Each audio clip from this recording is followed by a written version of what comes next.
prit une tournure digne d'un film d'espionnage de série Z. Convaincu que les conversations cruciales se tenaient à l'abri des oreilles indiscrètes, il décida de passer à la vitesse supérieure, la surveillance électronique. L'obsession d'Hervé n'était pas tant liée au contenu de l'information qu'au simple fait de la posséder avant les autres. C'était une quête de pouvoir, une tentative désespérée de gagner un avantage dans un jeu dont il ne maîtrisait aucune des règles. La rumeur était le catalyseur qui allait révéler les ambitions brutes et les peurs profondes cachées sous le vernis de la routine de bureau. C'est un truc qu'on colle dans la chambre des gosses, expliqua Hervé. Un babyphone. On va mettre l'émetteur dans le bureau de Nancy. Ça, c'est du super matos. C'est quoi, NASA, FBI? S'émerveilla Jean-Claude. J'ai eu l'idée du siècle, annonça-t-il à Jean-Claude brandissant un petit objet en plastique blanc. Dans un système hiérarchique aussi rigide que le leur, où l'information circulait exclusivement du haut vers le bas, la moindre fuite, la moindre rumeur devenait une denrée d'une valeur inestimable. L'affaire Coliflex n'était pas qu'une simple nouvelle économique. Elle représentait une perturbation potentielle de l'ordre établi, un séisme qui pouvait rebattre les cartes du pouvoir. En tant que délégué syndical, Hervé avait des droits et des devoirs précis en cas de projet de réorganisation. Le CSE doit être informé et consulté sur les orientations stratégiques de l'entreprise et sur toute modification de son organisation économique ou juridique. Mais Hervé n'avait que faire des procédures légales. Son objectif n'était pas de protéger ses collègues, mais de dénicher une information qui pourrait lui être personnellement profitable. Il lança ce qu'il appela pompeusement son enquête. Il parodiait, sans même s'en rendre compte, les grandes étapes d'un processus de fusion-acquisition. Sa prospection de cible consistait à écouter aux portes.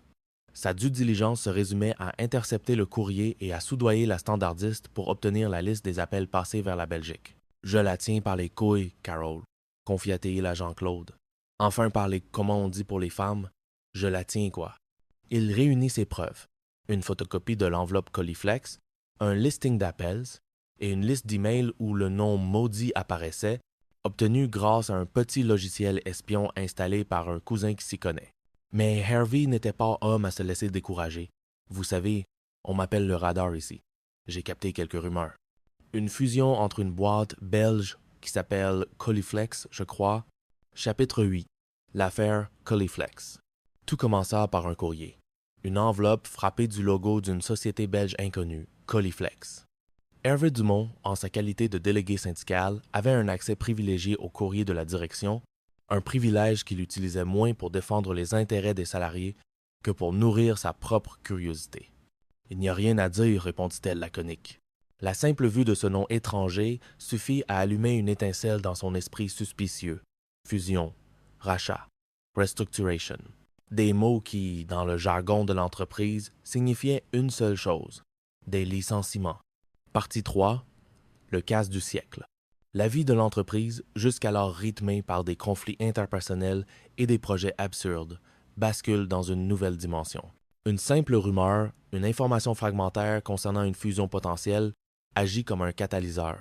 Elle enflamme la cupidité, la paranoïa et l'incompétence de chaque employé. « Carole, j'aurais rien à me dire ?»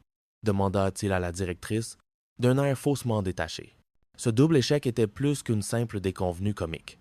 C'était une déconstruction brutale et hilarante d'une certaine masculinité. Jean-Claude suivait un script archaïque. Pour conquérir la femelle, il devait accomplir un exploit de domination physique.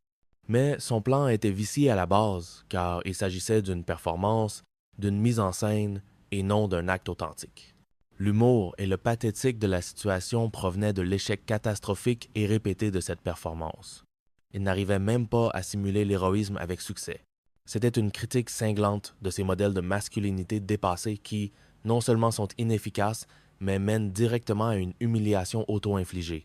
Jean-Claude, en voulant jouer les héros, n'avait réussi qu'à se révéler comme le véritable bouffon de la farce. Le train-train quotidien se transforme en un thriller d'espionnage à petit budget, une version de bureau de mission. Impossible joué par des amateurs. Le casse du siècle n'est pas le vol d'un diamant, mais celui d'une information qui pourrait, peut-être, changer leur misérable destin. Et André apparut, souriant, pour prendre le relais. Jean-Claude resta seul dans le parking, anéanti, tandis que derrière une porte, Sylvain, déguisé en peintre psychopathe, attendait un signal qui ne viendrait jamais. « Écoutez, Jean-Claude, c'est gentil, mais après l'autre soir, je ne me sens pas en sécurité avec vous. J'ai demandé à André de m'accompagner. » Le soir de la deuxième tentative, Jean-Claude, la peur au ventre, raccompagna de nouveau Nancy. Mais au moment où il s'attendait à voir surgir Sylvain, il vit Nancy se tourner vers lui. « Tu te planques derrière la porte, » expliqua Jean-Claude. « T'entends qu'on arrive, tu nous fonces dessus, tu lui piques son sac. Je te cours après. » Point barre. Loin d'être découragé, Jean-Claude décida de remonter une nouvelle opération. Cette fois, il fit appel à Sylvain, pensant qu'il serait plus malléable. Le plan était le même, mais avec une cagoule et une combinaison de peintre pour un anonymat total. Son monologue intérieur était celui d'un champion de boxe. Garde haute, ne baisse pas ta garde. Un jab pour le sonner, puis un crochet du gauche pour finir le travail. La réalité fut moins glorieuse. André, qui n'avait pas bien compris la notion de faire semblant et vexé que Jean-Claude le traite de sale voleur pour plus de réalisme, lui décocha un direct du droit qui l'envoya valser contre le capot d'une Twingo. Le combat se termina avec Jean-Claude en position fœtale, gémissant, tandis que Nancy, exaspérée, récupérait elle-même son sac qu'André avait laissé tomber. « Excuse-moi, réflexe malheureux, répondit André. Il fallait pas me traiter de tous les noms aussi. Moi, j'ai vu rouge. » Le lendemain, Jean-Claude, l'œil au beurre noir, fit le bilan de l'opération avec André. « On avait dit qu'on faisait semblant de se battre. Tu m'as détruit la gueule. »« Laissez cette femme tranquille, » hurla Jean-Claude, se lançant dans la mêlée. Le soir venu, Jean-Claude raccompagna Nancy à sa voiture. L'atmosphère du parking, avec ses néons blafards et ses recoins sombres, était parfaite.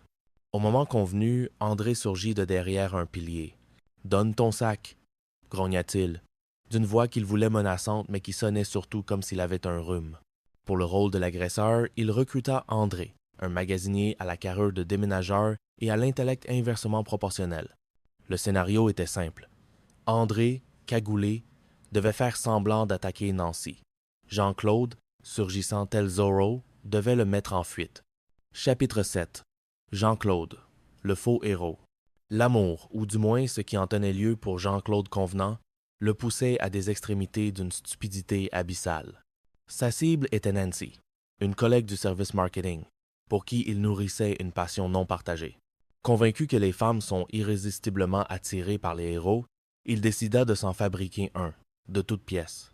Son plan, mettre en scène une agression dans le parking souterrain de l'entreprise pour pouvoir sauver Nancy et recueillir sa gratitude éperdue. Le clou de la soirée fut lorsqu'un joueur, une dame d'apparence fragile, annonça d'une voix tremblante mais triomphante. Scrabble, syntaxe, 84 points. Un murmure d'admiration parcourut la salle. La prime de 50 points pour avoir posé ces 7 lettres d'un coup était la consécration suprême. Le club de Sylvain subvertissait le stéréotype du jeu de société paisible pour en faire une arène de combat. C'était une démonstration que les hiérarchies et les dynamiques de pouvoir se recréent partout, même sur un plateau de 225 cases. Sylvain, un mâle bêta dans la jungle du bureau, était un prédateur alpha dans le monde impitoyable des mots de 7 lettres. Ce chapitre de la vie de Sylvain était une révélation. Le Scrabble n'était pas pour lui un simple passe-temps. C'était un univers parallèle où les règles étaient claires, où l'intellect primait sur la force brute et où lui, le comptable effacé, le souffre-douleur du bureau, pouvait devenir un champion. La blague du transcript sur les furieux cachait une vérité plus profonde. N'importe quelle activité humaine, même la plus anodine, peut devenir un réceptacle pour l'ego et l'agressivité. Au fil de la partie, l'atmosphère devint électrique.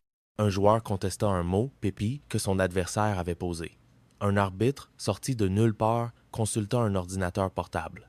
Le mot fut validé. Le contestateur perdit 5 points de pénalité sous les regards méprisants de l'Assemblée. Un des furieux se tourna lentement vers lui. « Si c'est mal placé, ça ne vaut rien.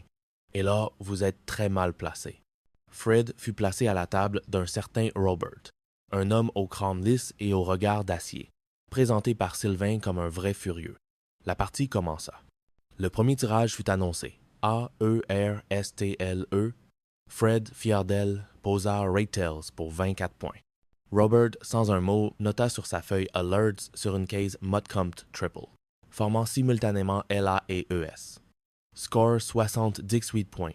Jean-Claude, qui s'ennuyait ferme, tenta une blague. « Coucou, ça rapporte combien, ça? » Il ne jouait pas au Scrabble classique, celui des après-midi en famille. Il pratiquait la variante de compétition, le Scrabble Duplicate. Dans cette version, le hasard est totalement éliminé. Tous les joueurs piochent les mêmes 7 lettres en même temps et disposent de quelques minutes pour trouver le mot qui rapporte le plus de points. Seul le meilleur mot est